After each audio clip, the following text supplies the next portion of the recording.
let me take you on an adventure. I had someone last night ask me if I could explain the layout of what the Cove is intended to, I guess, look like, maybe. So here it is. You're traveling the Blue Ridge Parkways in North Carolina, and you see a turn onto this road that's surrounded by trees. You turn onto this road, you turn onto this road, and as you turn onto this road, you travel for a good mile or two. You're surrounded by trees and nature, and maybe you see funky signs and like silly things, like things that you wouldn't normally see in the Blue Ridge Parkway, things that maybe look a little mystical, magical. You maybe even cross a small bridge type thing. And then you get to this big gate.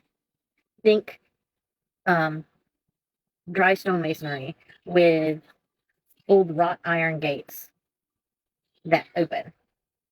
You drive through the gates, you go a little bit further down the road, and right before a turnoff to the left, there's this big open expanse. And in this open expanse, you see it, the Emberbound Cove. The very first thing you'll notice when you look upon it straight ahead is this big mythical tavern.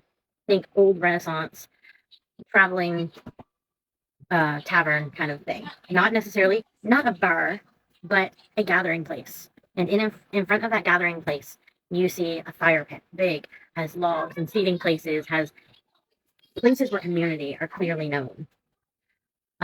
Off to the front right side, there is a garden with a chicken run and a chicken coop surrounding the garden.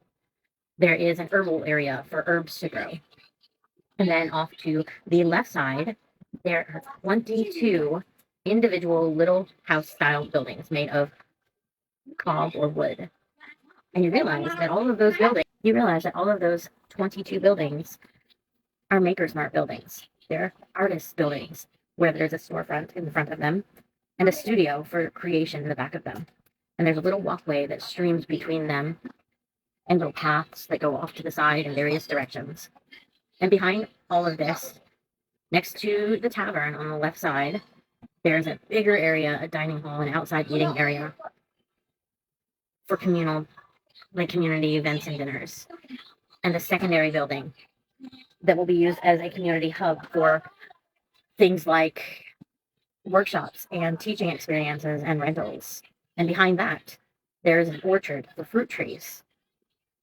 And then you go further down the path and you see retaining ponds and things like that that will be used for water catchment systems and runoff from irrigation. And you travel further down the path to the left side and you see another gated area.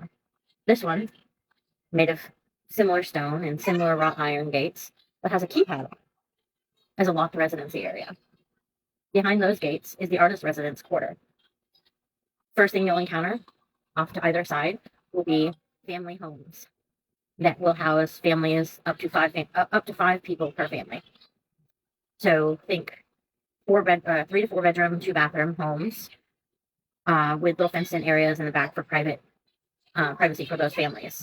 You travel a little further down the way. Off to one side, you see a dog park area. And then you travel a little further down, and there is a turnoff. And down that way is resident parking and an area for another activity building. So a multi-purpose educational building and a playground for kids. And then as you travel further down the path, on that left side main path, the end of the path, you get to 2 big buildings. Those will be our artist community buildings. They are shared community buildings where the independent artist would live. Each building contains 10 bedroom units, which there will be 1 big communal bathroom area and 1 big communal kitchen area and 1 big communal space area where they can just hang out.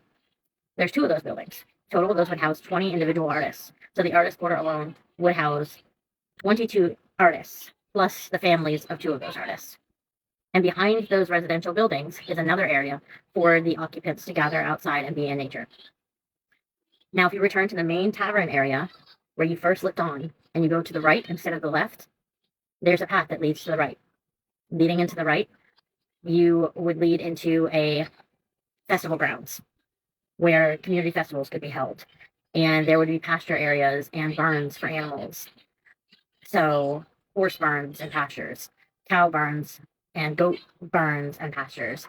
And then there would be properties on this side for the kiln and the masonry area and the glass blowing area, the woodwork and the blacksmithing area. And this is our industrial district on the community. This is where the guild is. And back on the backside of the guild quarters, or the guild area, is the guild quarters. Same concept. Big community buildings, housing the guild members, the apprentices, and then a small guild area housing the masters' houses individually, the artisan masters. And then if you travel further, then farther out on the right side, you would reach our preservation area. That would be where the Emberbound Cove's Grove of Embers would be.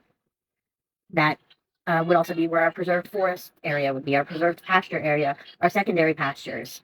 That's where all of it is. And guys, this sounds big because it is big. I'm running out of time on this video. I could talk all day about this. But I hope you guys get the picture now. This is big, and it's happening. And I want you to be a part of it. So join me.